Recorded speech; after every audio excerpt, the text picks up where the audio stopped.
Thank you very much, ladies and gentlemen. It's really great to be here tonight, and I always feel at home when I come to the country. I grew up in the country, and it has a very special place in my heart. You can take the girl out of the country, but you can't take the country out of the girl. So thank you very much for the opportunity to speak, and it really is a pleasure. And firstly, I would like to acknowledge the traditional owners of the land and pay respects to their elders, past and present.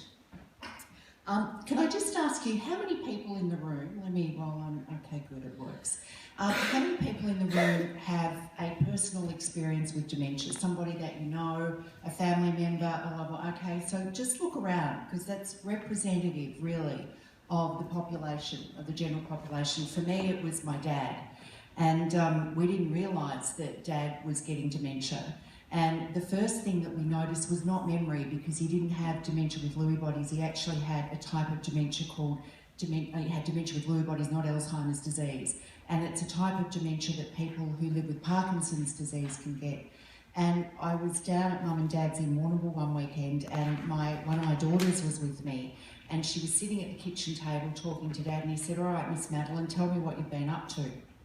And she said, "Well, Pa, I'm saving up to go to Thailand. I've just joined a new basketball team, and I've just got a new job." And he said, "Well, that's all well and good, but what about school?" And she said, "Pa, I haven't been to school in 3 years." And he looked at her and he said, "My God, Madeline, does your mother know?" Because when she finds out, she's not going to be very happy about this. And I looked at Mum and I said, what's going on with Dad? And I thought maybe he was kidding, because he had a pretty robust sense of humour. And she said to me, "He's losing it." And my mother was a nurse, right? And I said, "Well, what do you mean he's losing it?" And she said, "He's losing it. You know, he's doing these weird things." And that was one of the first things that we noticed was, you know, Dad's, and he had 8 grandchildren, but he was across what everybody was doing all of the time. And that was a really unusual conversation for him to be having, and it was one of the first things certainly that I noticed. Tonight I've been asked to speak about dementia-friendly communities, and I wanted to start firstly by talking about what is dementia. And here in Victoria right now we've got around 82,000 people who live with dementia, and by 2050 those figures will skyrocket to around 250,000 people. Now if we extrapolate that across Australia, right now we've got around 380,000 people living with dementia, and by 2050 those figures will skyrocket to around 1 million. So there will not be anybody in our community that's not impacted in some way. It's now the second leading cause of death in Australia after heart disease, and people say, well, you know, is there something peculiar about Australia that we've got such large numbers of people living with it? Well, no, there's not. Unfortunately, these figures are reflected around the world, and it's something that we are now facing as one of the greatest chronic conditions of our time. And the work that we do in caring for, making sure that communities support and engage people living with dementia, and that people with dementia have great quality of lives and that carers are supported, is absolutely critical. So what is it? It's actually a disease of the brain, and it manifests by the showing of a number of symptoms. Now people often think it's memory loss, and there are about 100 different types of dementia. Alzheimer's disease is the most common, and that accounts for around 65% of people with dementia. But there are many, many other types of dementia, like frontotemporal dementia, vascular dementia, HIV-related dementia. So depending on the type, depends on how it actually shows up. So with Alzheimer's disease, it is memory loss, and it starts with short-term memory loss, but it also can manifest like changes in personality, changes in mood, that the person may become unpredictable, that their actions are inconsistent with their previous personality. And you know, with Dad, he started to say bizarre things. And I remember sitting we used to have a drink at 5 o'clock at Mum and Dad's. So the bar was open at 5 o'clock, and Dad would have a beer and Mum would have a glass of wine. And I remember sitting there one night, looking down the court. They lived at the top of the court, and saying to Dad, "Who's that down the bottom?" His response was, I won't tell you verbatim what he said. He said, "It looks like the rear end of a horse." Now, it was our neighbour. right? His mum and dad's neighbour. So they were the sorts of things that we noticed with Dad, and that's often the things that people notice, is that people become disinhibited in their speaking. And it does affect people's ability to perform everyday tasks. So it really is a very life-limiting condition. I listed some of the types of dementia before. Now I'd like to talk to you a little bit about younger onset dementia. Now that's a type of dementia that occurs under the age of 65. And there's a real myth around dementia that it's only a disease that old people get, which is actually not the case. Ageing is the greatest risk, but it is not a normal part of ageing. Now people with younger onset dementia can be in their 30s, in their 40s and in their 50s. And in Australia right now, we've got about 25,000 people who are living with younger onset dementia. And in Victoria alone, we've got around 6,500 people. So the ways that it impacts them and their families is quite different from somebody who's older. So if they're the primary breadwinner for their family, you can imagine the difficulties that arise in terms of finances for the family. And if they have young children, and the young children see their mother or their father acting in a way that is inconsistent with how they know their parents to be, those sorts of things are really challenging. And you know, the only options available mostly for people with younger onset dementia are residential aged care when the time comes to move into care, and that's not always an appropriate setting for people with younger onset dementia. I gave you the figures before, and in Greater Bendigo, which I thought you would be interested in right now we've got almost 1,700 people living with dementia. By 2050, that figure will be almost 5,500 people, and that's a 224% increase. Now, you might ask why. The reason for that is that this is such a beautiful area that people like to, many people like to do their tree change here. And, your population that is expanding is probably in the age group of the over 60 years old. So it means that we're more in the age group that is at risk of developing dementia. And that's why the services of Alzheimer's Australia Vic is so important. So we are the peak body and charity for people living with dementia in Victoria. And our role is to empower and enable people living with dementia, their families and carers, and to advocate on their behalf. And we run services, we run education programs for people living with dementia, their families, their carers and healthcare professionals. And last year we provided education to around 17,000 people. And we provided counselling and support to around almost 7,000 people. The figure, the 15,000, we need to update. Our Victorian helpline took around almost 4,500 calls. I just wanted to show you what actually happens when somebody has dementia. And you can actually see in that picture that the brain death, the cell death that occurs in the brain. And people say, well, I didn't realise that someone could actually die of dementia. Well, they actually can. And what happens is that depending on the part of the brain that's affected, as the cells die, depending on what area of the body those cells regulate and control, it then impacts the person in that way. So mobility is often a function that is disrupted. And what happens then is that people often die of secondary conditions like pneumonia. But unfortunately, if they lived long enough, they would actually die of dementia. Now, diminished cognitive capacity does not mean that the person living with dementia is incapable of everything. So you may find, those of you that, certainly we found with Dad that there were days when he was much better than other days. And in fact, there were times of the day where his condition could actually fluctuate. So people have the myth that, in fact, when somebody's got dementia, that they can't give consent. And it's a very tricky area to determine whether somebody can actually give informed consent, because they may be able to give consent for areas, for issues like where they want to live, what they want to eat, who they want to be around, the activities they want to do, but they may not be able to give consent when it comes to more complex activities like managing finances.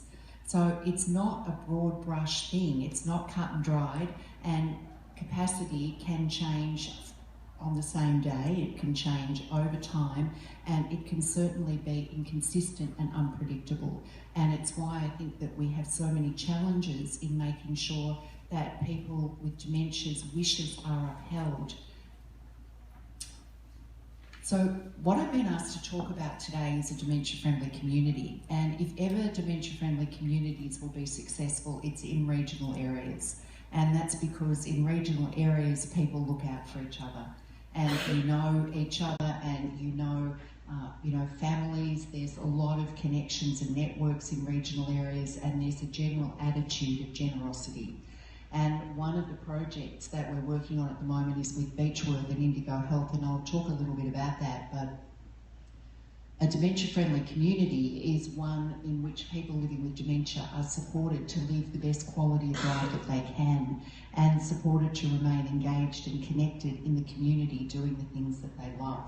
And one of our board members was telling us about a friend of hers who has a family in remote Western Australia, and her friend's dad had dementia, and he was admitted to the local residential aged care facility, and the community really supported him. He would leave the residential aged care facility after breakfast, he would wander down to the supermarket, he would then steal a paper and a cornetto, and then he would wander around town, and his family had set up an account with the supermarket so that every month they billed them for the paper or the cornetto or whatever else he took. And then he would wander down to the local brothel, and he would sit there for the rest of the afternoon, and then the local policeman would come and pick him up and take him back to the residential aged care community for dinner. So this man was and the other thing he did, he was a clarinet player, and he was an amazing musician, and the people in the town got together and they formed a band, and every Monday night they played, and he came and he played the clarinet. And that was a community that really supported man in remaining connected and engaged and doing the things he loved. So I think it's a fabulous example of how flexible communities can be and how supportive and empowering they can be.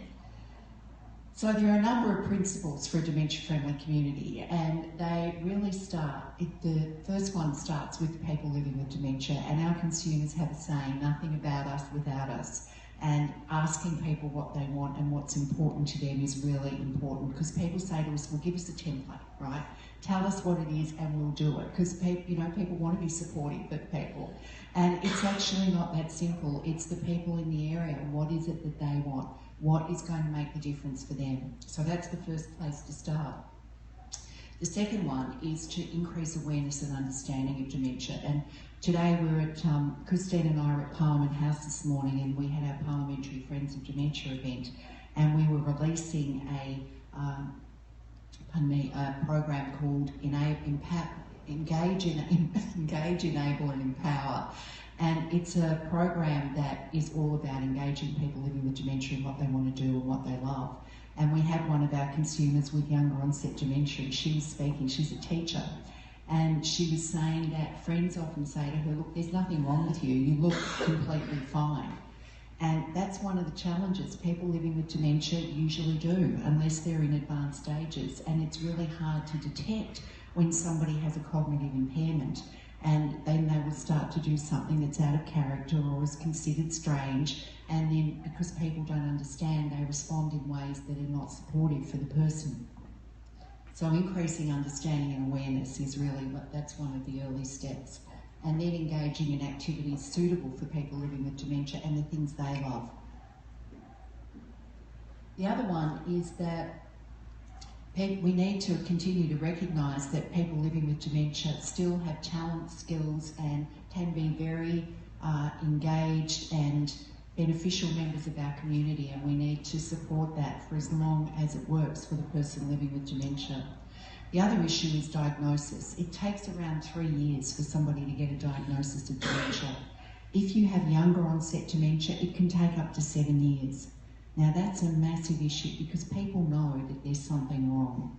And the other problem with that is that many of the treatments are more successful in the early stages. So we want to get people early so that we can get them onto these treatments and delay exacerbation of the symptoms and keep them well and functioning for much longer.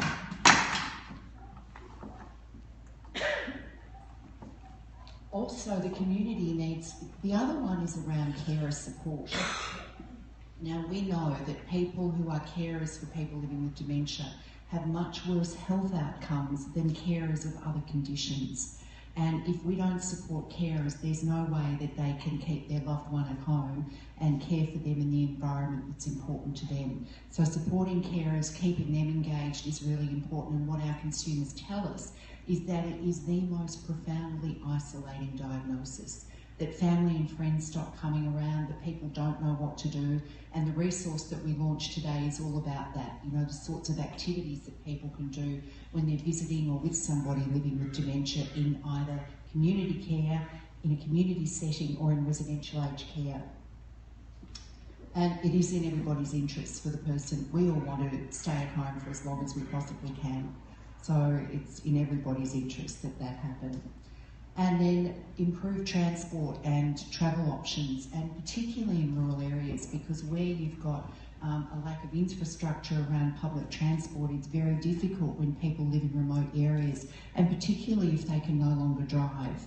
So, you know, they're the sorts of things that are really important to put into place, along with the physical environment that needs to be easy to navigate. Now, there are some things about environment for people living with dementia that are really important, and most people living with dementia have perceptual disturbances, and then of course there are the visual disturbances that we have as a part of ageing, like macular degeneration and glaucoma.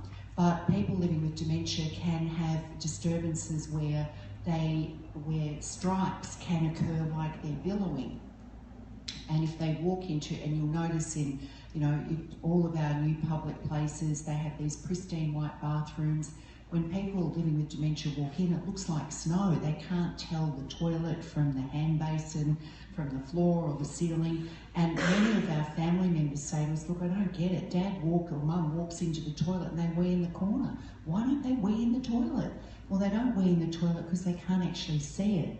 So a simple thing like a black toilet seat on the toilet can facilitate somebody's independence and keep them at home for longer. The other thing is crockery. We know that brighter coloured crockery encourages people to eat more, so it improves helps facilitate their appetite. So we keep that out of my office. I don't need the brighter coloured crockery. And then we need businesses and services that are willing to interact with people and be willing to take time with them if they get confused over counting money or just what it is that they're actually there to get. There's a fantastic resource on our website, and Christine, it's called Is It Dementia? Is It Dementia? And it shows a number of scenarios. It shows a public transport scenario, a service scenario, and a taxi scenario. It's really great, and it shows what happens when somebody with dementia is interacting with a member of the public and how that might manifest and ways then that make a difference. And it's also quite humorous. It's very good. So a dementia-friendly community looks like awareness and attitude, and as I mentioned, in regional areas people already have a caring and generous attitude toward their neighbours, and they look out for their neighbours. And the physical environment, so one of the things for people living with dementia, where we have signs, what we recommend is that there's a picture as well, and that's good not just for people with dementia but also where English may not be somebody's first language. It's also great for somebody who's visually impaired. Wayfinding is also really important, and services and supports that support the person. So these are the things that we've actually talked about. And then on a smaller scale, some of the programs that people are doing is the Stepping Out shopping program, where they take people living with dementia on shopping trips every week. Now, if I ever have to go into care, I don't want to play bingo, right? I want to shop. I want to shop and I want to drink wine, right? And I might start at 10 a.m. in the morning if I'm in aged care, because I'm probably likely to be very unhappy about being there. But I would want to shop. And there's another program called Come Dance With Me, and we know that music plays a very big part in connecting people living with dementia to their memories and to the experiences that they relate that music to. And Women on Water. So we've got a rowing club as well. These, of course, are the benefits, a direct positive impact on the person's life and competitive edge for businesses, boost tourism and economic benefits, of course. So, ladies and gentlemen, I'd like to hand over to you to ask any questions that you would like to ask. And it can be related to anything. It doesn't have to be related to the topic that we've just been talking about, but anything you might like to know about dementia. Yeah, please. Sorry, I'm Nari, one of the board members. Hi, Nari, lovely to meet you. For that was very informative, thank you. I do have a question, which is particularly for the people who are under 65, for example, where you say it can take up to 7 years to diagnose them. What are some of the first steps involved in that? And if you are looking at treating them early, if that's what the research says is best, how do you actually go about doing that? Do you start treatment based on they may have dementia, or how do you balance that? Yeah, it's a great question. So the first question was around how do people, let me just get it clear, Nari, how do people, when they first show up, what sort of symptoms do they show up with? And what are the testing criteria? And the test, okay, great. Yeah. So the symptoms that people may show up with people with younger onset dementia, they often have a type of dementia called frontotemporal dementia. So the frontal lobe of the brain is affected, and that controls and regulates our personality, our inhibitions, and it's likely that people will show up with doing things that are inconsistent with how other people know them. So they may be disinhibited, their mood may become disrupted, they might become quite angry, and where they've not normally been like that, so changing mood might be the thing that really is what families may notice first. And often the person with dementia, they'll know that something's not quite right, but they don't know what it is. And the kind of tests that they do, there are a number of cognitive tests that are done. Now, when somebody shows up at the age of 30, GPs are not looking for dementia. So they will look for anxiety, they'll look for depression, they'll look for hormonal changes, they might look for, chronic fatigue elements, but they're not looking for dementia. And that's why it takes so long to get the diagnosis. So they may be treated initially for depression and anxiety, and they'll be told, go away, take these tablets for 6 months, and if they're taking antidepressants, it can take up to 3 months to reach therapeutic levels in the blood. So that they won't be expecting a change for that. So there's a batteries of tests that they'll go through. Eventually, what is diagnostic is usually a PET scan or an MRI, and that's a scan of the brain, and what it shows is areas of the brain where a protein called amyloid aggregates, and that shows up in different colours on the PET scan. So where amyloid is present, then clinicians will start to look and think, right, okay, this is probably dementia. But people can have amyloid in their brain and not have symptoms of dementia, so it's not clear cut. And you asked a third question, I can't remember what it was. So, and that we all have bad memories doesn't mean that we've got dementia. I'm a perfect example of someone with a bad memory. I think it was getting the balance of if the research says that you're supposed to treat it early on. Yeah. How do you manage that? How do you do that? Well, it's really difficult, and of course some of the treatments, one of the treatments is a drug, it's called a cholinesterase inhibitor, and it works very well for some people but not for others. So that's random and unpredictable too. So it's very difficult to get the balance right and to get an early diagnosis. But the other thing that we know is that physical activity is really good in reducing the risk of getting dementia. And we know that it also is very good in delaying the exacerbation of symptoms. So where people are diagnosed early, there are a lot of lifestyle factors that we can encourage people to participate in that will in fact delay the exacerbation of symptoms. And there's a program that we've got a website called Your Brain Matters, and we've got an app called Brainy App, and that's all about risk reduction, reducing the risk. Because we know that if we could delay the onset of dementia by just 5 years, we would reduce by 30% of people the number of people who die from it. so you die healthier. It's a joke. But you would die with your brain intact.